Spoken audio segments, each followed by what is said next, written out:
So hi Anand, today we will be discussing about the projects. What are the type of projects? What are projects in SAP? The type of projects in SAP. What is support project that we will discuss in detail. So these things we will discuss. So let us start.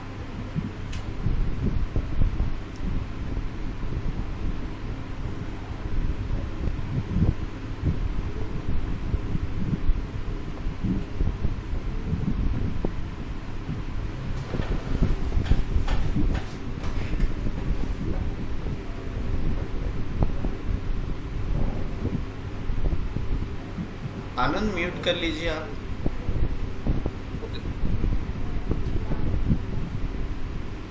सो सबसे पहले SAP implementation project, the types of project. There are basically 4 type of projects in SAP. Number 1 is SAP implementation project. Now what is SAP implementation project mean? SAP implementation project का मतलब है किसी भी company ने SAP purchase किया, software purchase किया. Now company wants to implement material management. Company material management को implement करना चाहती है, तो you as a consultant you have to implement, you have to configure all the things, all the configurations of material management. So this is implementation project. Like company wants to implementation SAP module like HCM, MMSD, FI, CO for the first time. In implementation project, consultant from various modules do configurations based on company requirements. सो ये जो configurations हम करेंगे ये company के requirement के हिसाब से करेंगे. लाइक इंटरप्राइजेज स्ट्रक्चर क्रिएट करना, मटेरियल टाइप्स क्रिएट करना. सो किस तरीके के मटेरियल्स की ज़रूरत होती है ये पहले हम कंपनी से समझेंगे, फिर उसके बेसिस पे हम लोग मटेरियल टाइप्स क्रिएट करेंगे. वेंडर क्रिएशन, तो किस तरीके के वेंडर्स, टाइप ऑफ वेंडर्स के साथ कंपनी डील करती है ये पहले हम अंडरस्टैंडिंग लेंगे कंपनी से. एंड देन हम लोग जो है वो वेंडर ग्रुप क्रिएट करेंगे. सो जो भी कॉन्फ़िगरेशंस हमें करनी है पहले हमें कंपनी की रिक्वायरमेंट को समझनी है, देन हमें वो कॉन्फ़िगरेशंस करना है. Role of the consultants are configurations, integration of the modules, data migration from legacy system to SAP system, prepare interface RFC to interact with SAP or R3 other party system, third party system, testings, document preparation, end user training. और सारा implementation करने के बाद आपका main काम होता है end user को ट्रेन करना. जो कंपनी में वर्क कर रहे हैं, जो डेली बेसिस पे पीओ बनाएंगे, पीआर बनाएंगे, इनवॉइस क्रिएट करेंगे, रिपोर्ट जनरेट करेंगे, तो उनको आपको ट्रेन करना होगा क्योंकि सिस्टम बैक एंड पे आपने कॉन्फ़िगर किया है. तो आपको फिर उनको समझाना होगा कि किस तरीके से, किस डिटेल्स के साथ उनको क्रिएट करनी है. तो एंड यूज़र ट्रेनिंग देना होगा उनको. जब हम इम्प्लीमेंटेशन करते हैं तो जो मेथडोलॉजी उसके पीछे काम करता है वो है ASAP, accelerated SAP. Methodology suggest by SAP for implementation is ASAP. ये अभी एक्टिवेट के नाम से जाना जाता है, ठीक है. So there are 5 stages in the ASAP methodology. सबसे पहले प्रोजेक्ट इनिशियल प्रिपरेशन. आपको पहले इनिशियल प्रिपरेशंस करनी पड़ेंगी, अपना एक टीम बनाना पड़ेगा, प्रोजेक्ट हेड बनाना पड़ेगा, स्टेक होल्डर्स का सपोर्ट हासिल करना पड़ेगा, स्टेक होल्डर्स से बात करनी पड़ेगी. देन सेकंड जो आता है स्टेप, उसमें बिजनेस ब्लूप्रिंट, बिजनेस के रिक्वायरमेंट्स को समझेंगे. सेकंड फेज में, बिजनेस ब्लूप्रिंट वाले फेज में, किस तरीके के कौन कौन से डॉक्यूमेंट्स क्रिएट होने हैं, बिजनेस की रिक्वायरमेंट्स क्या है, ठीक है. वो सारा कुछ हम लोग समझेंगे. जब भी आप स्टेक होल्डर के साथ मीटिंग करते हो तो आप उसका एक मिनट्स ऑफ मीटिंग क्रिएट करते हो, MOM जिसको बोला जाता है, ठीक है। तो वो MOM हम लोगों का डॉक्यूमेंट हो जाता है, प्रूफ हो जाता है कि भाई ये हमें रिक्वायरमेंट मिली थी कंपनी के एंड से। देन रियलाइजेशन फेज में क्या होता है, हम लोग बैकएंड में कंप्लीट कॉन्फ़िगरेशन करते हैं एज पर द रिक्वायरमेंट। जो कंपनी से रिक्वायरमेंट हमें मिली है उसके बेसिस पे हम बैकएंड में इन कॉन्फ़िगरेशन करते हैं, लाइव सर्वर पे नहीं करते। पहले हम बैकएंड में करके देखते हैं, वहाँ पे अगर सारी चीज़ें सही तरीके से चल रही हैं, जो रिक्वायरमेंट था उसके बेसिस पे चल रही हैं, तो हम आगे लाइव सर्वर पे उसको कॉन्फ़िगर करते हैं। तो फोर्थ स्टेप में आता है टेस्टिंग। कॉन्फ़िगरेशन हमारा सही से काम कर रहा है कि नहीं, रिक्वायरमेंट के हिसाब से काम कर रहा है कि नहीं। अगर कर रहा है देन हम एंड यूज़र को ट्रेन करेंगे। एंड फिफ्थ स्टेप में क्या होगा, गो लाइव, हम लाइव जाएंगे, ठीक है, यानी लाइव सर्वर पे इम्प्लीमेंटेशन होगा। एंड सपोर्ट जो है वो लाइफ टाइम सपोर्ट है। आपको एंड यूज़र्स को हमेशा सपोर्ट देना होगा। ये ऐसा नहीं कि एक बार आपने इम्प्लीमेंटेशन कर दिया तो फिर कंसल्टेंट्स की रिक्वायरमेंट नहीं होती, तब भी कंसल्टेंट्स की रिक्वायरमेंट होती है। SAP support project. After implementation of SAP module, business needs assistance of consultants in their day-to-day business operations. ऐसा नहीं है कि इम्प्लीमेंटेशन हो गया, कंसल्टेंट का काम खत्म। एंड यूज़र्स को उनके डे टू डे ऑपरेशंस में भी कंसल्टेंट की ज़रूरत होती है, उसके सपोर्ट की ज़रूरत होती है। क्यों? क्योंकि एंड यूज़र्स को मान लीजिए डेली ऑपरेशंस में कुछ एरर आ रहे हैं, तो वो ट्रबल शूट कौन करेगा, वो ट्रबल शूट कंसल्टेंट करता है, सपोर्ट प्रोजेक्ट, ठीक है। तो ये सपोर्ट प्रोजेक्ट का पार्ट होता है जहाँ पर हम सपोर्ट प्रोवाइड करते हैं। कंसल्टेंट सपोर्ट प्रोवाइड करता है, किसको सपोर्ट प्रोवाइड करता है, एंड यूजर्स को सपोर्ट प्रोवाइड करता है। सो इसके लिए क्या होता है, end user raise their concern issues error through a ticket handling tool. End user क्या करता है, अपने कंसर्न को, इश्यूज़ को टिकट हैंडलिंग टूल के थ्रू टिकट रेस करता है। A ticket handling tool is a must for this project, इसलिए इस प्रोजेक्ट में टिकट हैंडलिंग टूल का होना मैंडेटरी है। Role of a consultant is to accept the ticket. Consultant का काम क्या है यहाँ पे, टिकट को एक्सेप्ट करना, इश्यू की एनालिसिस करनी, उसको डॉक्यूमेंट करना, सॉल्व करना और सॉल्यूशन प्रोवाइड करना क्लाइंट को। क्लाइंट से कंफर्मेशन लेना, यूज़र कंफर्मेशन लेना and close the ticket. So last work is to close the ticket. End user ticket open करता है, कंसल्टेंट टिकट को क्लोज करता है। So this is the second project. Now third project is roll out project.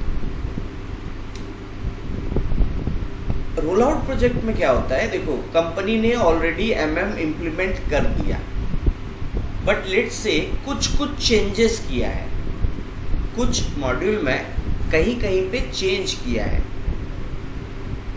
तो change किया है तो फिर से बताना पड़ेगा यूजर्स को, सारे जहाँ पे भी जहाँ पे भी अपने ब्रांचेस है उन सबको बताना पड़ेगा। तो this comes in the role out project. Roll out करना पड़ता है, जो भी चेंजेस हमने किया है उसको रोल आउट करना पड़ता है, ठीक है। तो this comes in role out project. और एक होता है अपग्रेडेशन प्रोजेक्ट। अपग्रेडेशन प्रोजेक्ट में क्या होता है, ओल्ड वर्जन से कस्टमर मूव कर रहा है न्यू वर्जन में। लाइक पहले कस्टमर ECC वर्जन में था, ठीक है, अब वो ECC माइग्रेट कर रहा है S/4HANA सिस्टम्स में। तो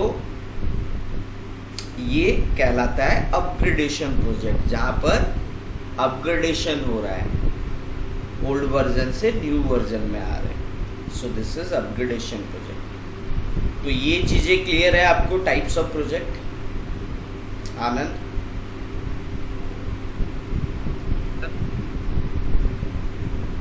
सर थ्योरेटिकल पार्ट है ना आपका? हाँ जी, थ्योरेटिकल पार्ट है ये? बिल्कुल बिल्कुल।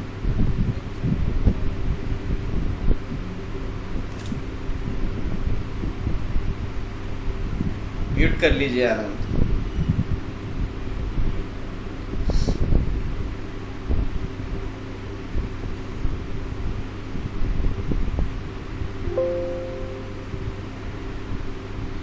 let us discuss about the support project. Support project आप लोगों को पता है कि SAP इम्प्लीमेंट होने के बाद भी कंसल्टेंट्स की हमें ज़रूरत होती है end to end user cycles में।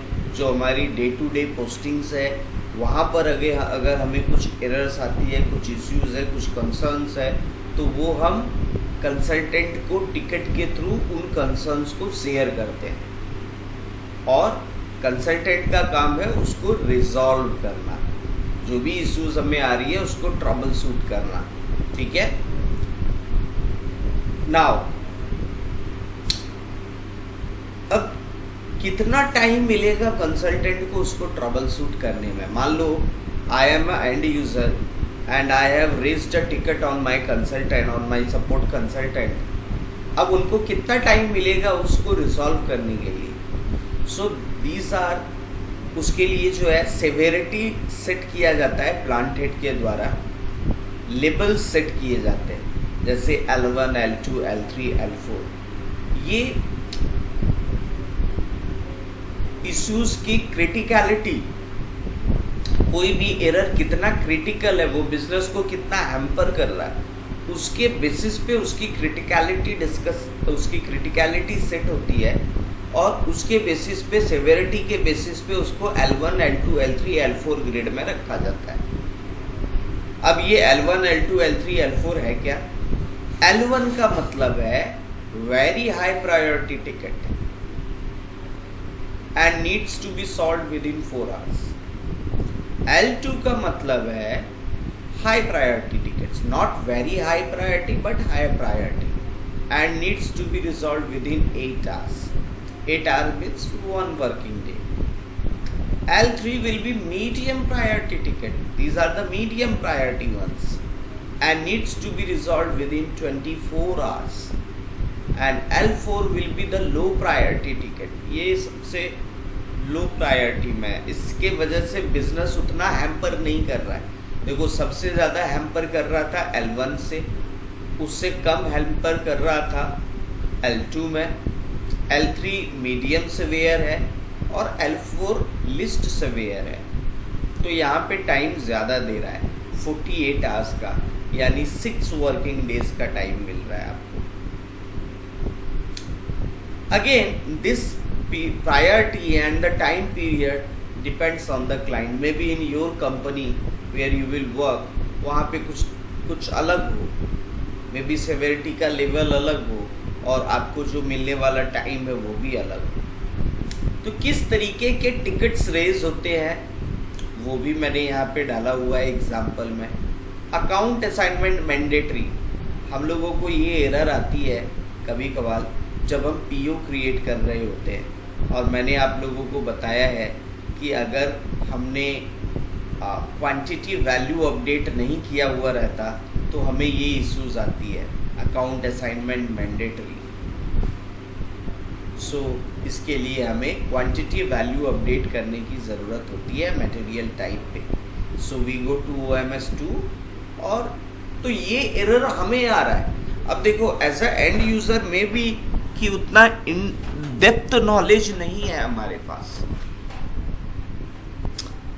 तो हम ये टिकट्स रेज करते हैं कंसल्टेंट को। अब कंसल्टेंट को एनालिसिस करनी पड़ती है एरर की एंड देन उसको रिजॉल्व करना पड़ता है।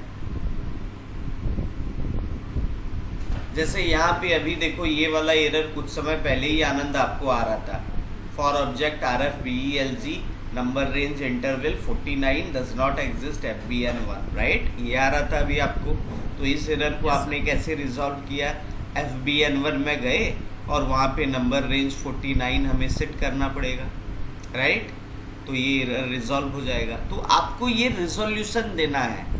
ये आपके कंपनी में जो भी एंड यूज़र वर्क कर रहे हैं उनको ये प्रॉब्लम्स आएगी, और वो जब भी उनको प्रॉब्लम आएगी वो आपको कनेक्ट करेंगे टिकट के थ्रू, वो आपको टिकट रेज करेंगे और आपको उनको सॉल्यूशन देना है, विद इन टाइम देना है। अगर उन्होंने L1 टिकट रेज किया है तो आपको विद इन 4 आवर्स उनको सॉल्यूशन देना है, और अगर आप नहीं दे पाते हो विद इन 4 आवर्स तो आपका टिकट डिलेड जाएगा तो वो कहीं ना कहीं आपके परफॉर्मेंस को शो करेगा। अगर आपके टिकट डिले जा रहे हैं तो वो आपके परफॉर्मेंस को शो करेगा कि आप टाइमली जो है टिकट रिजॉल्व नहीं करते हो, राइट। तो सो टाइमली रिजॉल्व करना इज वेरी इम्पॉर्टेंट। समझ में आ गया यहाँ तक? All right.